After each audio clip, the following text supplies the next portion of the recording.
नमस्कार। आज हम लोग हिंसा के स्वरूप को समझेंगे। अनेक लोग ये प्रश्न करते हैं कि हिंसा क्या है और क्या वे भी अपने जीवन में हिंसा करते हैं या नहीं करते हैं। तो विचार करके देखें, वे लोग जो इनलाइटेंड हो गए हैं, मोक्ष प्राप्त हो गए हैं, उनकी बात यदि छोड़ दिया जाए तो अधिकतर हम सभी लोग हिंसा अपने जीवन में सदैव करते रहते हैं। आइए अब देखते हैं कि कैसे करते रहते हैं।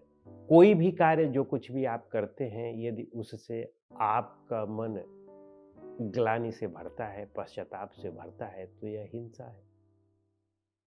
यानी आपने कुछ ऐसा गलत किया तभी ग्लानि और पश्चाताप हो रहा है। तो दूसरा तो निश्चित रूप से उससे परेशान हुआ होगा और हम स्वयं भी परेशान हो रहे हैं क्योंकि हमें ग्लानि और पश्चाताप हो रहा है। हर एक व्यक्ति जो है उसकी आत्मा शुद्ध होती है। अंतरात्मा हमेशा अगर आप गलत करेंगे तो वह बताएगी और आपको पश्चाताप करवाने के लिए विवश करेगी। किसी को आपने पीट दिया, किसी को मार दिया, आप बाद में ये सोचेंगे कि हमने ये गलत किया और हम सोचते हैं, तो यह सब हिंसा है। मन वाणी कर्म से, तीनों में भी, और तीनों से ही नहीं, कृत कारित अनुमोदित किया हुआ और किसी से करवाया हुआ, और न तो आप किए हो न तो करवाए हो, लेकिन सामने कुछ हो रहा हो और आप चुपचाप बैठे हो, तो इसका मतलब चुपचाप बैठने का यही मतलब हुआ कि आप उसका अनुमोदन कर रहे हैं।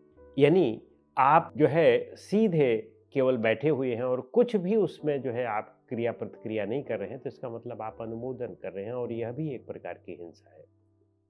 किसी का हक मार लेना, यह भी एक प्रकार की हिंसा है। और इतना ही नहीं, किसी के प्रति बुरा सोच लेना सबसे बड़ी हिंसा है। और हम सब बुरा सोचते रहते हैं, ईर्ष्या भी होता है, द्वेष भी होता है। जिससे ईर्ष्या द्वेष होता है, हम उसको जो है समूल नष्ट करने का प्रयास करते हैं।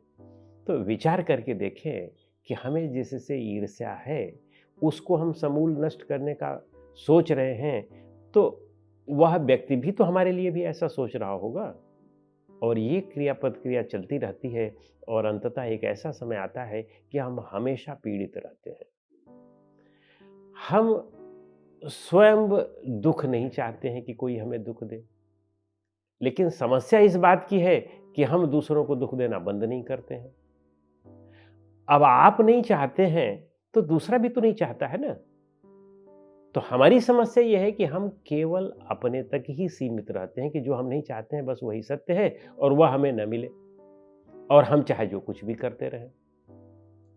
तो यह समाज है, यह संसार है, इसमें हम एक दूसरे से संबंधित होकर के ही तो जी सकते हैं। कितना भी आप अलग हो जाएं, कहीं पर भी आप रहने लगें, समाज से अलग हो जाएं, संसार से अलग हो जाएं, अगर आप जीवित हैं तो निश्चित रूप से जान लें कि किसी न किसी के साथ में आपका साफटा पड़ेगा ही पड़ेगा। गुरु है तो शिष्य के साथ पड़ेगा, शिष्य है तो अन्य गुरु भाइयों के साथ पड़ेगा, और समाज में है तो आपके परिवार का पड़ेगा, लड़के बच्चों का पड़ेगा, माता पिता का पड़ेगा, भाई बहन का पड़ेगा, पति पत्नी का पड़ेगा। इन सब का हमेशा तो संबंध पड़ता ही रहता है जीवन में। तो हम बस क्रोध करते रहेंगे, और क्रोध आदि जितनी भी चीजें हैं, मारपीट करना, गाली गलौज करना, गुस्सा करना, ये सब हिंसा में ही आता है। तो इस हिंसा को अगर आपको दूर करना है तो स्वयं अहिंसक बनना पड़ेगा। और स्वयं अहिंसक कैसे बन सकते हैं? हिंसा को कभी हिंसा से नहीं जीता जा सकता है, क्रोध को कभी क्रोध से नहीं जीता जा सकता है। क्यों? क्योंकि यदि आप किसी के ऊपर क्रोध करेंगे तो वह भी तो आपके ऊपर क्रोध करेगा, अगर वह इनलाइटेंड नहीं है तो। अगर आप किसी को मारेंगे, पीटेंगे, गाली गलौज करेंगे, मन में सोचेंगे, उसके प्रति विरुद्ध सोचेंगे, ईर्ष्या द्वेष करेंगे, तो वह भी तो आपके प्रति करेगा। तो उस क्रिया की एक प्रतिक्रिया होगी, और संसार में, प्रकृति में क्रिया और प्रतिक्रिया इसका नियम है। क्रिया की प्रतिक्रिया होगी और वह आपके भी संस्कार में आएगा और अगले के भी संस्कार में आएगा। तो वह केवल मान लो आपने उसके ऊपर कुछ अन्याय कर दिया और वह आपके ऊपर नहीं कर पाया, तो यह हिसाब किताब बराबर नहीं होगा। यह हिसाब किताब तभी बराबर होगा कि जब तक वह आपके प्रति कुछ नहीं उल्टा सीधा उतना कर देता है, तब तक हिसाब किताब बराबर नहीं होगा। और अगर इस जन्म में नहीं कर पाया तो वह अगले जन्म में करेगा। अनायास ही आप देखेंगे कि अगले जन्म में आपने उसके लिए कुछ गलत नहीं किया, लेकिन उसने आपके लिए कर दिया, क्योंकि पुराने जन्म का हिसाब-किताब पूरा करना पड़ेगा। तो यह जो कर्म का सिद्धांत है वह बहुत अटल सत्य है। उस पर ध्यान रखें कि यदि आप किसी के साथ अन्याय कर रहे हैं और वह आपके साथ नहीं अन्याय कर पाया, तो मन से तो अन्याय कर ही रहा है वो। और मन जो है वह स्मृति बनाएगा और संस्कार बनाएगा, और वह संस्कार जब तक व्यक्ति इनलाइटेंड नहीं हो जाएगा तब तक वह उसके जन्म जन्मांतर तक साथ रहेगा, और आज नहीं तो कल आपको वह परेशान करेगा, अगले जन्म में परेशान करेगा। और फिर आप ये कहेंगे कि हमने तो खिलाफ कुछ किया ही नहीं था, उसने मुझे परेशान कर दिया। क्योंकि आप उन संस्कारों को, पूर्व जन्म के संस्कारों को देखने की स्थिति में नहीं हैं, इसलिए आप ऐसा सोच लेते हैं। तो इसीलिए हिंसा को हिंसा से नहीं जीता जा सकता। हमारे जो महापुरुषों ने कहा था, वो सत्य कहा था कि हिंसा को अहिंसा से ही जीता जा सकता है। यदि कोई बर्बर है तो उससे कोमलता से ही पेश आएँ, और ऐसा नहीं है कि यदि आप कोमलता से पेश आएँगे तो मनुष्य वह भी है, निश्चित रूप से जो है उसको ग्लानि होगी। यदि वह आपकी कोमलता को गलत तरीके से ले रहा है तो उसको ग्लानि होगी, पश्चाताप होगा। लेकिन इसका यह भी मतलब नहीं है कि आप सरेंडर कर दें, अपने आप का बचाव रखें। यदि आपका कोई परेशान कर रहा है तो अपने आप का बचाव करने का प्रयास करें, लेकिन उसके प्रति कोई ईर्ष्या द्वेष ना पाला जाए।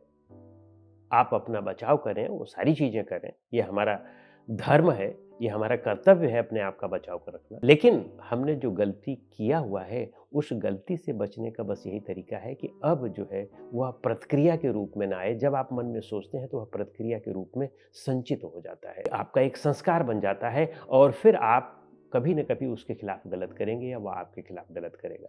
तो इसलिए मन में वह विचार ना आने पाएँ। जब धीरे-धीरे मन हमारा शुद्ध होने लगता है, तो मन ही तो शरीर को चलाता है, मन ही हमारी वाणी को भी चलाता है। जैसा मन होगा वैसा ही हमें बोलना पड़ेगा, जैसा मन होगा वैसा ही हमारा शरीर ये करेगा। तो मन अगर हमने शुद्ध कर लिया, मन में हमने किसी के प्रति ईर्ष्या द्वेष नहीं रखा हमने, तो हमारी वाणी भी ईर्ष्या द्वेष वाली नहीं निकलेगी, हिंसा वाली नहीं निकलेगी, क्रोध वाली नहीं निकलेगी, और शरीर भी फिर वैसे उस तरह का कर्म नहीं करेगा। तो हमें धीरे-धीरे अपने उन संस्कारों को मारना है, और उनको मारने के लिए ध्यान करें, स्वाध्याय करें, सत्संग करें, तो आप देखेंगे कि आप इनसे पूरी तरह से बच निकलेंगे। नमस्कार।